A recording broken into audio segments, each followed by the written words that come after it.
Camilla's Paris state visit was abruptly cancelled. Not postponed, not rescheduled, cancelled. Behind the scenes, Prince William pulled the plug, quietly reassigning every single duty to Princess Catherine. No apology, no explanation, just a silent transfer of power that exposed the monarchy's deepest divide and its future. The cancellation heard around the crown. What began as a routine update to the royal calendar quickly spiraled into a full-blown palace crisis. Queen Camilla's long-planned state visit to Paris, months in the making and approved at the highest levels, was abruptly cancelled. The official reason? Scheduling conflicts. But insiders immediately knew. That wasn't the truth. The real cause? Prince William himself. According to senior aides, William issued the directive privately, overriding existing plans and instructing staff to halt all preparations tied to Camilla's presence abroad. Diplomats were informed through quiet back channels. Royal household staff were told to shift engagement responsibilities to the Prince and Princess of Wales. Just like that, the Queen Consort's headline role was erased. It wasn't a miscommunication, one palace insider said. It was a command. Camilla's team was furious. Private messages describe an immediate meltdown inside Clarence House, with her senior staff calling the move humiliating, disrespectful, and completely unprecedented for a queen consort. Some compared it to a public demotion. Others described it as a calculated strike. The royal press corps caught wind within hours. Tabloids ran with it, unleashing headlines that rocked the institution. William overrules Camilla. Who's really in charge of the crown? The Queen Consort sidelined. Reporters tried pressing Kensington Palace for clarity, but the response was radio silence. Clarence House refused to comment. Buckingham Palace offered only one cryptic line. Adjustments to royal duties are made at the discretion of the senior working royals. That line, senior working royals, set off alarm bells. It wasn't just a vague PR phrase, it was a signal. Power had shifted, and it had moved away from Camilla. Palace veterans say this kind of override hasn't been seen since the days of Princess Margaret's public conflicts with the Queen. But even then, protocol held. This time, it broke, and everyone inside the firm felt the shake. What shocked royal insiders most was the timing. King Charles is reportedly still recovering from ongoing health complications and had been expected to send Camilla in his place. This cancellation left no one representing the sovereign except for the Prince and Princess of Wales. A subtle but clear message. The next reign isn't waiting for a coronation. This wasn't a slip, it was a signal, one courtier said. The Queen Consort has lost her footing. But it didn't end with just a cancelled trip, because quietly, behind closed doors, an entire calendar of Camilla's responsibilities was about to disappear and be handed to Catherine without a word. A power shift, hidden in plain sight. As the fallout from the Paris cancellation rippled across royal circles, something even more telling began happening. Camilla's state responsibilities were being reassigned, and no one made a formal announcement. Invitations were edited, diplomatic schedules quietly updated. High-level meetings originally listed with Queen Camilla were now signed under the names of Prince William and Princess Catherine. Not delayed, not cancelled, just replaced. We went from RSVPing to the Queen Consort to addressing all correspondence to the Princess of Wales, one European diplomat revealed. No explanation given. Camilla's team was blindsided. The changes weren't communicated formally. They discovered them through palace document leaks and protocol logs. Staff described the move as a silent coup.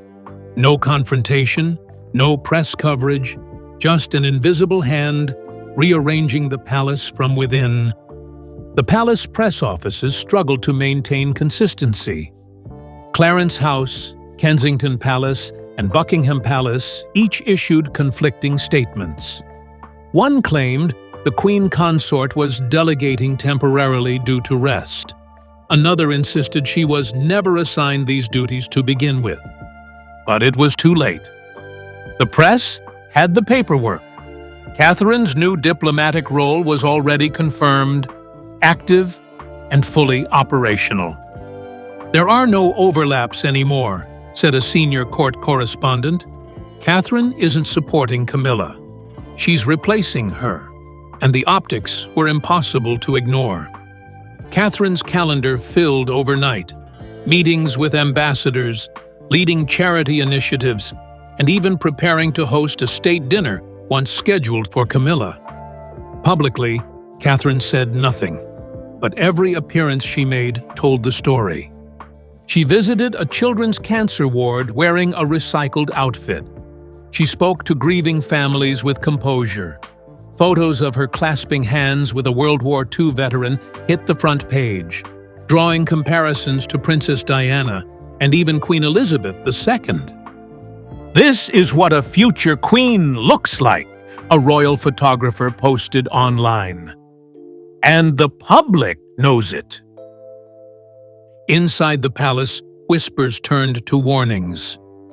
Some insiders said this was no longer about personalities. This was a generational shift, and it wasn't waiting for permission. Because Catherine wasn't campaigning. She wasn't asking. She was just showing up where Camilla used to stand. William's silent coup, a calculated move. What looked like a scheduling shuffle on the surface was, in truth, a deliberate operation. And at the center of it stood Prince William. According to multiple palace insiders, the decision to cancel Camilla's state duties and reroute them to Catherine wasn't emotional. It was strategic, planned, and months in the making. Sources confirm William had grown increasingly frustrated with the slow pace of reform within the monarchy. He believed that traditional structures, outdated loyalties, and image-driven engagements were weakening the crown's relevance.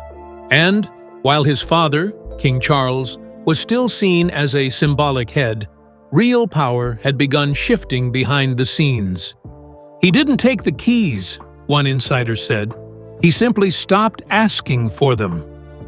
This wasn't a power grab, it was a realignment. William, aided by a team of modernizers inside Kensington Palace, began restructuring the way royal business was handled. Media strategy, foreign relations, event planning, all started flowing through his office. The Queen Consort's circle? Systematically cut out. Camilla's aides pushed back, arguing for tradition and loyalty. But William didn't budge. Even Charles, reportedly exhausted and battling ongoing health struggles, chose not to interfere, instead retreating further into silence. And in that vacuum, William made his move. The plan was simple: stabilize the monarchy by centralizing trust and visibility around the only figures the public still had faith in, himself and Catherine. Kensington Palace quickly became the de facto command center of the royal family. Diplomats, ministers, and even senior clergy began funneling their communications through William's office first, bypassing both Clarence House and Buckingham entirely. "It's like the monarchy moved 2 blocks north," one political correspondent joked. And no one stopped it. Internally, staffers began to feel the shift. Younger aides pledged loyalty to William. Mid-level advisors quietly jumped ship from Camilla's team. Even traditionalists, once firmly in the Queen Consort's corner, began calling William's strategy bold but necessary. And Catherine? She moved with complete composure, never acknowledging the shakeup. Every public appearance was measured, elegant, and impossible to criticize. She wasn't seizing attention. She was absorbing responsibility, effortlessly. As for Camilla, the damage was already done. The Queen Consort, once the quiet power behind Charles, now found herself watching royal leadership be redesigned in real time, without her name on the blueprint. Camilla's world begins to unravel. For years, Camilla stood firm in the shadows, never seeking to outshine, only to anchor Charles as he rebuilt the monarchy after scandal. But now, those shadows had turned cold. Her world, once quietly powerful, was slipping out of her grasp, and fast. The state visit was only the beginning. Within days, her name began vanishing from the palace schedule entirely. Events she once led now appeared under Catherine's name. Meetings she was meant to host were quietly reassigned.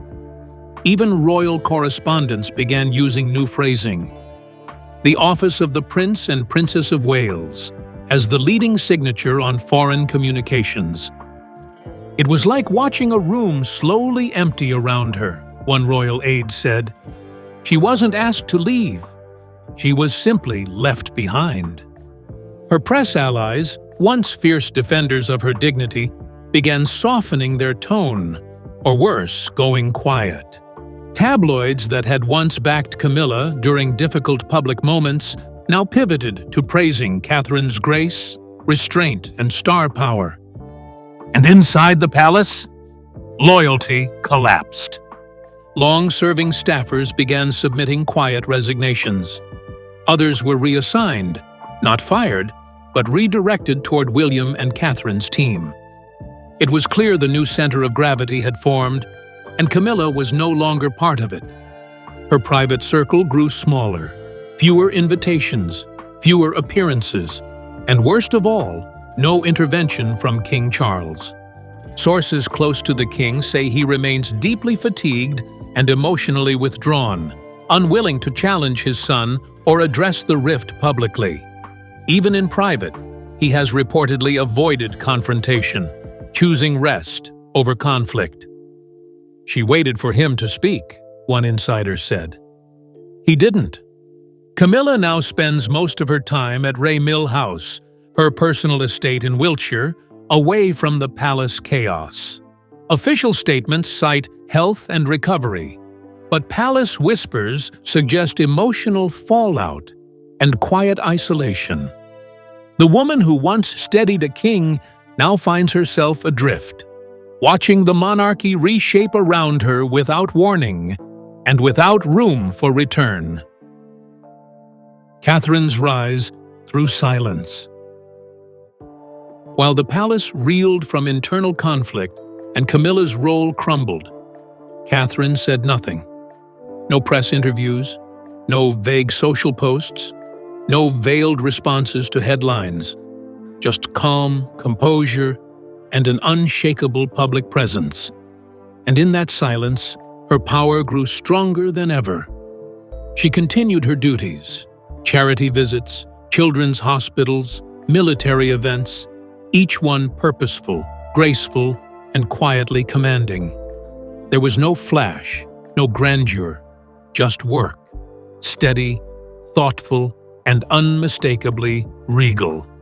"She doesn't need a crown," one royal observer noted. "She's already doing the job, and doing it better than anyone expected." As Camilla retreated from the public eye, Catherine stepped forward, but never overstepped. She didn't need to push anyone out. The doors simply opened for her, and the people walked through behind her. Approval ratings soared. Front pages dubbed her the People's Princess Reborn, a title not used since Diana's era, and one Catherine had never asked for. But now, it felt earned. Behind the scenes, she was gaining more than popularity. She was securing trust from the church, from Commonwealth leaders, and from key figures in the British Armed Forces.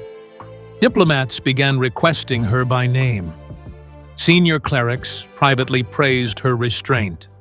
Even international figures, normally distant from royal drama, began referring to her as the quiet force keeping the monarchy stable.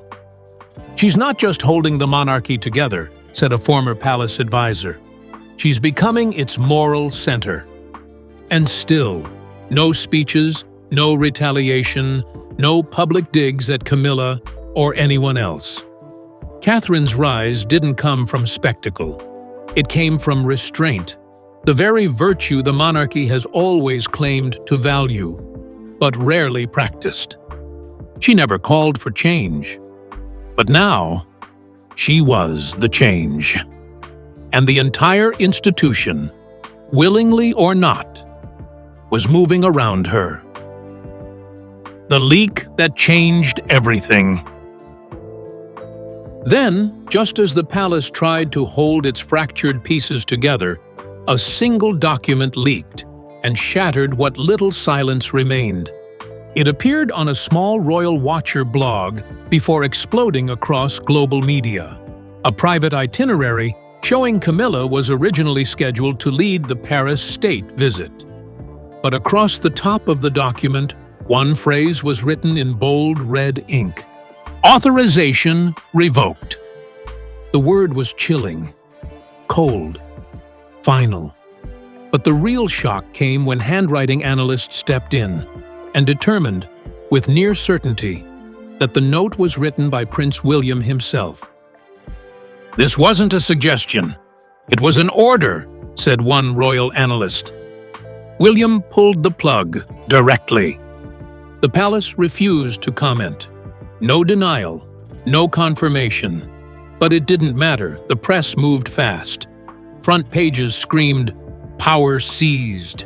William ends Camilla's role. Catherine crowned in silence. Inside Clarence House, Camilla's remaining staff were devastated. Her team believed the leak wasn't accidental, but orchestrated from within Kensington Palace to make her retreat public, permanent, and irreversible. They demanded an internal investigation. None came. "She was erased with a pen stroke," one aide whispered. "And they made sure the world saw it." Suddenly, the monarchy's private battle had become a global spectacle. Foreign media covered it like a constitutional crisis. Royal watchers flooded social media. Parliamentarians were briefed. Even international diplomats began questioning the official narrative. And as the storm raged, Catherine said nothing. No interviews, no reaction. She attended a literacy program the next day, smiling with school children and quietly ignoring the frenzy. And somehow, that only made her more powerful. Because in that moment, one truth became undeniable. The Queen Consort had been publicly silenced, and the Princess of Wales had just rewritten the rules without saying a word. Camilla's quiet revenge. Sidelined, isolated, and erased. Queen Camilla had vanished from the public eye, but she hadn't surrendered. Those close to her say she was shattered, yes, but not finished. And in true Windsor fashion, her next move didn't come with headlines. It came in whispers. Behind palace walls, Camilla began activating old allies, members of the press who had supported her for decades. Slowly, a series of carefully timed articles emerged. No direct attacks, but subtle jabs. Headlines suggesting Catherine was under strain, hiding health issues, struggling behind palace doors. "There's concern for the princess," one tabloid hinted. "Too much pressure, too fast." The public wasn't fooled. Many recognized it for what it was: a whisper campaign designed to chip away at Catherine's spotless image without ever saying her name. But the damage wasn't in the claims. It was in the timing.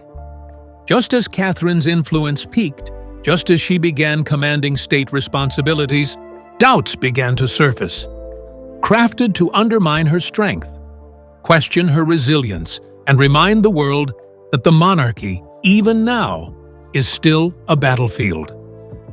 Catherine, as always, said nothing. She didn't respond. She continued her work, visiting veterans, attending education events, holding the hands of grieving families. Her silence didn't make her look weak. It made her look unshakable. But inside Kensington Palace, Prince William was furious.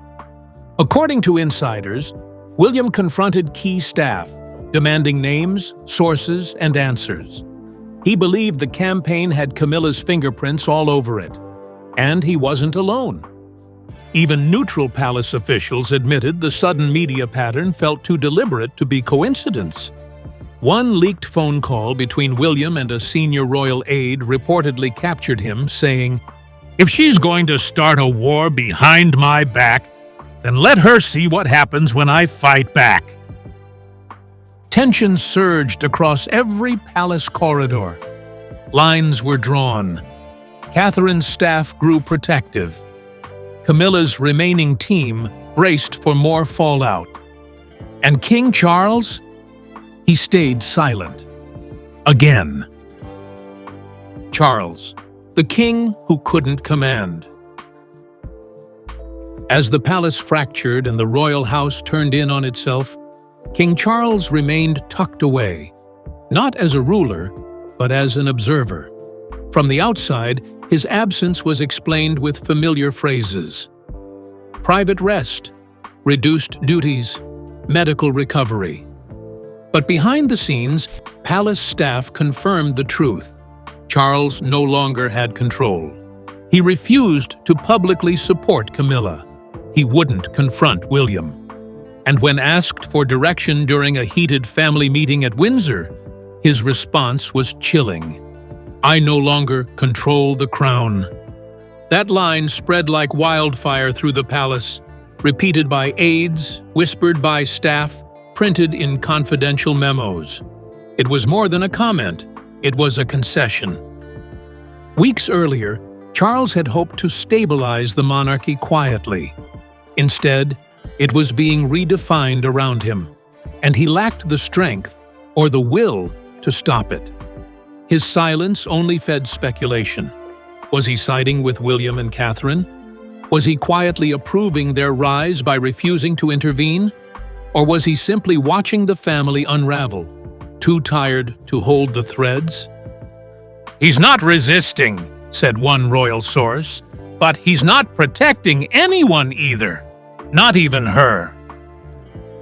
Camilla, now isolated, received no public backing from her husband. Her name had vanished from engagements, her press team had thinned. Even her official communications were now being reviewed by Kensington, not Clarence House. Behind closed doors, a family summit ended in deadlock. No apology, no resolution, just cold stares and the unspoken truth. The monarchy was no longer united. Meanwhile, public opinion turned. Polls showed record-high support for William and Catherine, with growing calls for the couple to take full control of royal duties permanently. The question no one dared ask aloud had now become impossible to avoid. Was it time for Charles to step down? Because while he still held the title, the monarchy had already moved on without him. The statement that ended Camilla's reign. It arrived without warning, a brief, cold bulletin posted quietly on the royal website and sent to select media outlets just before dawn. All forthcoming royal duties to be carried out by the Prince and Princess of Wales. No mention of Queen Camilla, no explanation, no phrasing about health or rest. Just a single sentence that made one thing brutally clear. Camilla's reign was over.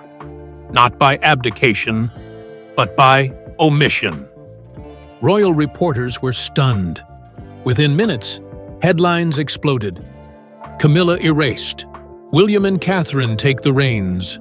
No role left for the Queen Consort. Inside the palace, the reaction was swift and silent. Staffers who had served Camilla for years were informed that their roles would be redirected or phased out entirely. Several aides were seen leaving Clarence House with boxes. No ceremony, no farewell. Events Camilla had planned to lead were now reassigned to Catherine. Foreign visits, state banquets, memorial services, all now bore her name. And while Charles remained in seclusion, a new public rhythm was forming. William and Catherine front and center, Camilla nowhere in sight. "She went from queen consort to ghost overnight," one palace aide whispered. Camilla's team, cornered, issued a soft statement, citing ongoing fatigue and personal recovery time. But even royal insiders admitted the words were a mask.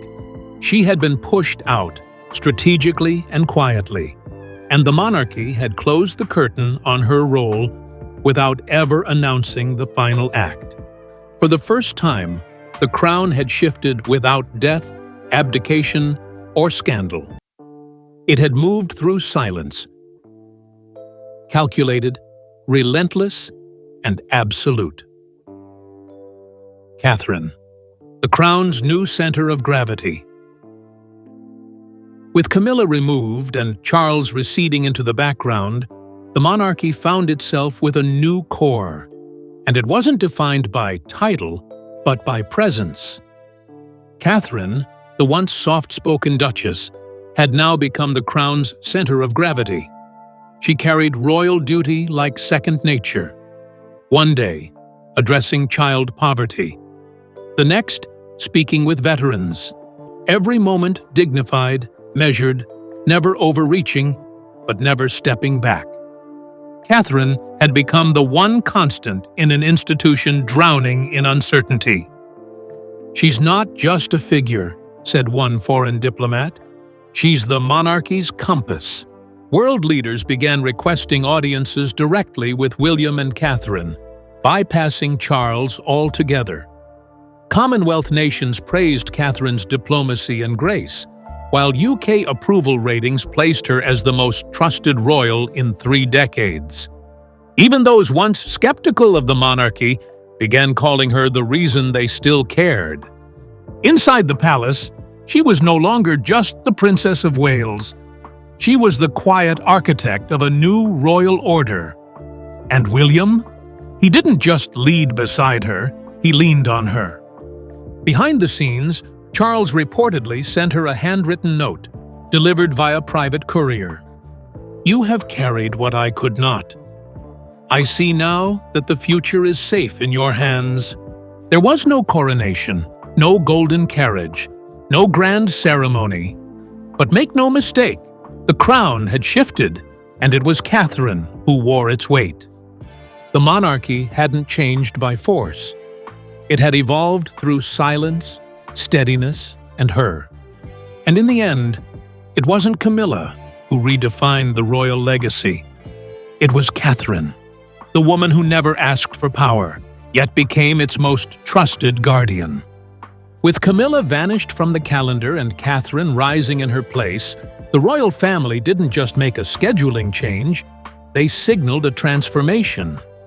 The monarchy is evolving, and it's no longer centered on titles, but on trust. Catherine, with quiet dignity and public admiration, now stands where others once ruled by privilege. Camilla's silence speaks volumes. William's decisiveness draws the lines. And Charles, watching it all unfold, powerless to stop it. The Queen Consort has been sidelined without a word, and the Princess of Wales now carries the weight of the crown, gracefully and unmistakably, in full view.